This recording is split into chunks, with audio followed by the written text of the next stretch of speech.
Hello everyone, welcome to Vidyashri Academy by Pooja Singhai. I hope you are doing well. आज 14 फरवरी है। 14 फरवरी 2019 का दिन आपको याद होगा, पुलवामा अटैक का दिन था।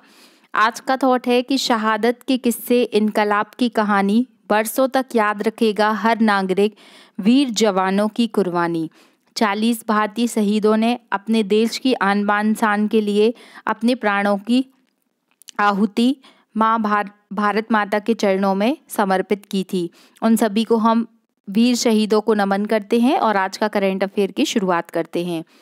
केंद्रीय मंत्री जे किशन रेड्डी जी के द्वारा आसियान भारत युवा शिखर सम्मेलन का उद्घाटन कहाँ पर हुआ। अब बात यहाँ पर आसियान की आई है, तो ये क्या है, शिखर सम्मेलन है जिसका उद्घाटन किशन रेड्डी जी के द्वारा किया गया है। तो ये शुरुआत हुआ है हैदराबाद में। हैदराबाद की बात आई है तो आपको पता होना चाहिए कि स्टैचू ऑफ इक्विलिटी कहाँ पर है, हैदराबाद में स्थित है।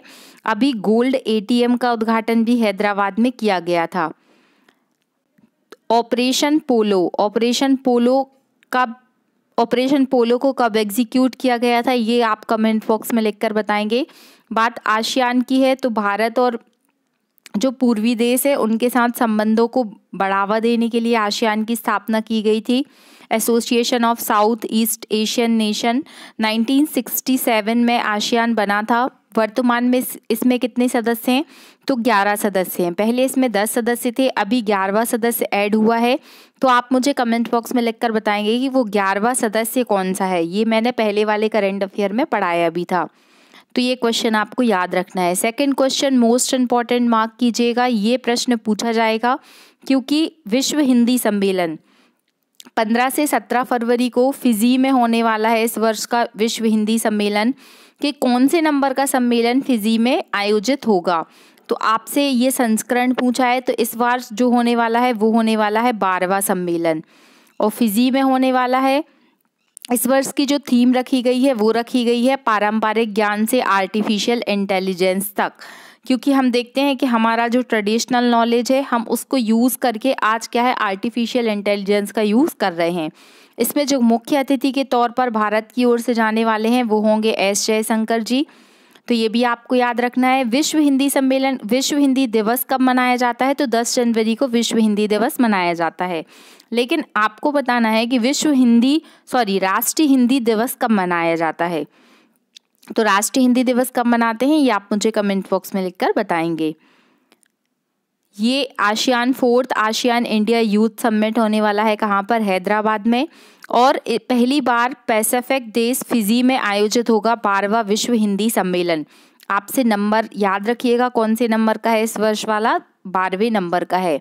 अभी अगर हम बात करें तो विश्व प्रवासी दिवस का आयोजन कहाँ पर किया गया था, तो मध्य प्रदेश की औद्योगिक राजधानी इंदौर में विश्व प्रवासी दिवस का आयोजन किया गया था।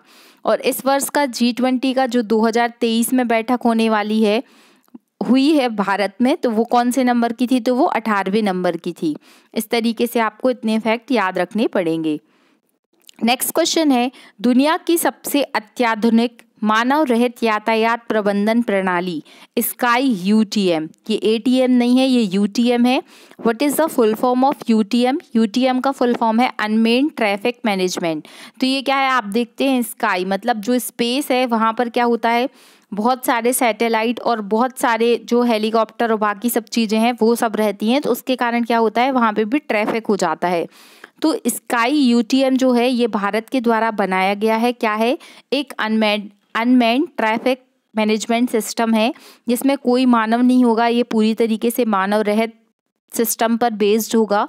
इसको लॉन्च किसने किया है, तो ये नितिन गडकरी जी जो सड़क और परिवहन मंत्रालय के हेड हैं उनके द्वारा स्काई यूटीएम को लॉन्च किया गया है।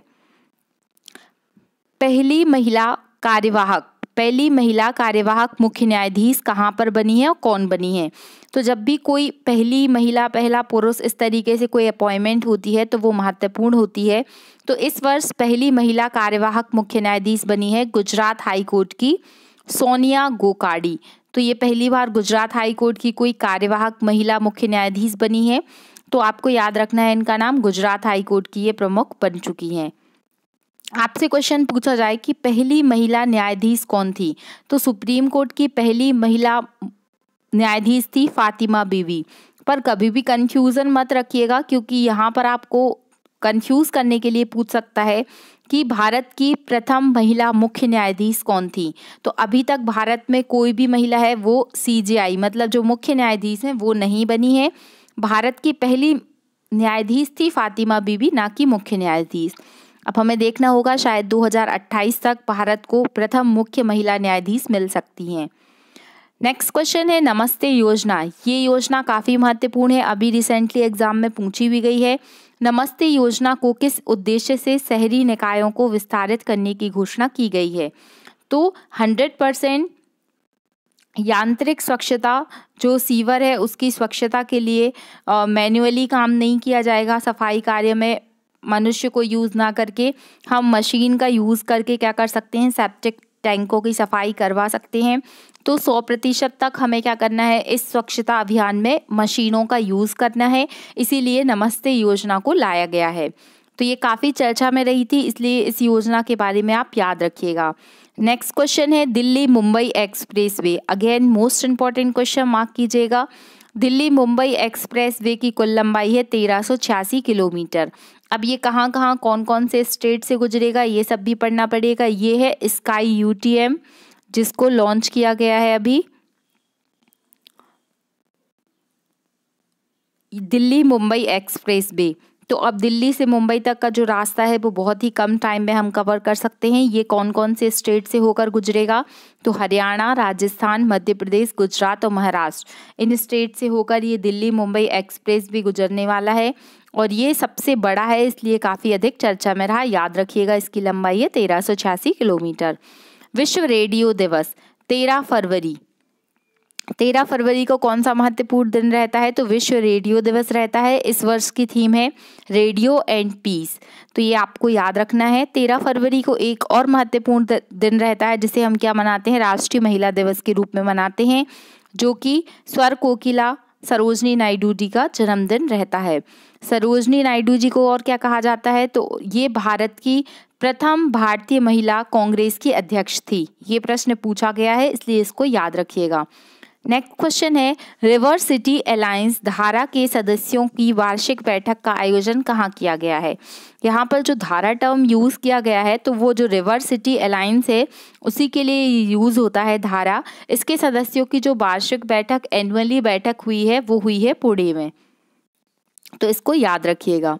फीफा क्लब विश्व कप को 5वीं बार जीतने का जो खिताब जीता है वो कौन सी टीम ने जीता है, तो रियल मैड्रिड टीम ने जीता है। ये स्पेन के खिलाड़ी हैं और सऊदी अरब को हराकर जीता है। और ये मैच का आयोजन कहाँ पर किया गया था, मोरक्को में किया गया था। अब बात मोरक्को की आई है तो आपको पता होना चाहिए, हिस्ट्री में एक बहुत ही फेमस यात्री थे जो कहाँ से आया था, मोरक्को से आया था। आपको कमेंट बॉक्स में मोरक्को से भारत आने वाले यात्री का नाम बताना है। आज का क्वेश्चन ऑफ द डे है मोटे अनाज का उत्कृष्टता केंद्र कहाँ खोला गया, और उसका नाम भी है, एक स्पेशल नाम है। तो इसके बारे में जितनी भी जानकारी पता है आपको, आप कमेंट बॉक्स में लिखकर बताइएगा। हम ये देखिए गवर्नमेंट ये क्या है, formulate Namaste scheme to cleaning sewers septic tank. इस तरीके से मैनुअली जो है वो सेप्टिक टैंक में, क्योंकि बहुत ही हानिकारक गैसें होती हैं और भारत में जो अनटचेबिलिटी है उसके थ्रू क्या कर सकते हैं, आज भी बहुत सारी जगह पे इस तरीके के साफ सफाई कार्यों में मानव का यूज़ किया जाता है और इंसान मजबूरी बस ऐसे काम करता है और उनकी जान भी चली जाती है। इसीलिए अब क्या है, मशीनों के द्वारा यूज़ किया जाएगा। और वर्ल्ड रेडियो डे का मनाते हैं, 13 फरवरी को मनाते हैं, और ये रियल मैड्रिड ने जीत लिया है। कल का करंट अफेयर रिवाइज करते हैं। खेलो इंडिया यूथ गेम्स पदक तालिका में शीर्ष 3 राज्य कौन कौन से थे, टॉप 3 जो स्टेट थे, Maharashtra, Haryana and MP। 3rd number के खेलो इंडिया यूनिवर्सिटी गेम्स कहाँ होने हैं, UP में। और 36वें नंबर के राष्ट्रीय खेलों का आयोजन गुजरात में किया गया। तर्कश अभ्यास भारत और अमेरिका के बीच में है, जिसका आयोजन हुआ था चेन्नई में। भारत चावल कांग्रेस का उद्घाटन कहाँ पर किया गया था, कटक, उड़ीसा में। अंतर्राष्ट्रीय चावल अनुसंधान केंद्र कहाँ पर है, अंतर्राष्ट्रीय चावल अनुसंधान केंद्र मनीला में स्थित है। राष्ट्रपति द्रौपदी मुर्मू जी के द्वारा 13 नए राज्यपालों की नियुक्ति की गई है। राज्यपाल की जो नियुक्ति होती है उसका आर्टिकल है 155। एसबीआई की तीसरी विशेष स्टार्टअप शाखा का उद्घाटन गुरुग्राम में हुआ था और इसके पहले मुंबई और बेंगलोर में पहले से स्टार्टअप शाखा थी। हाल ही में one family one identity portal किसके द्वारा लॉन्च किया गया, तो यूपी के द्वारा इसको लॉन्च किया गया था। विश्व यूनानी दिवस कब मनाया जाता है, 11 फरवरी को मनाया जाता है। किसकी याद में मनाया जाता है, तो हकीम अजमल खाजी की याद में मनाया जाता है। क्रॉनिकल ऑफ सेंट्रल कमांड पुस्तक का विमोचन किसके द्वारा किया गया था, तो मनोज पांडे जी के द्वारा किया गया था। केन्या लेडीज ओपन गोल्फ खिताब किसने जीता, तो गोल्फ की प्लेयर है आदिति अशोक जो कि भारत की खिलाड़ी हैं। इन्होंने केन्या लेडीज ओपन गोल्फ खिताब जीता है। कल मैंने आपसे क्वेश्चन पूछा था विक्ट्री सिटी उपन्यास के लेखक कौन है, तो इसका जो राइट आंसर है वो है सलमान रश्दी। कई लोगों ने सही आंसर दिया है लेकिन बहुत सारे लोग देखते तो हैं लेकिन क्या है आंसर नहीं करते। तो आप आंसर करिए, इससे आपका ही फायदा होगा। अगर आपको वीडियो अच्छा लगा है तो please like share and subscribe. अगर आपको ये वीडियो लगता है कि ये आपके लिए यूज़फुल है तो प्लीज़ अपने दोस्तों तक अधिक से अधिक शेयर करें। Thank you so much. पढ़ते रहिए, खुश रहिए। जय हिंद, जय भारत।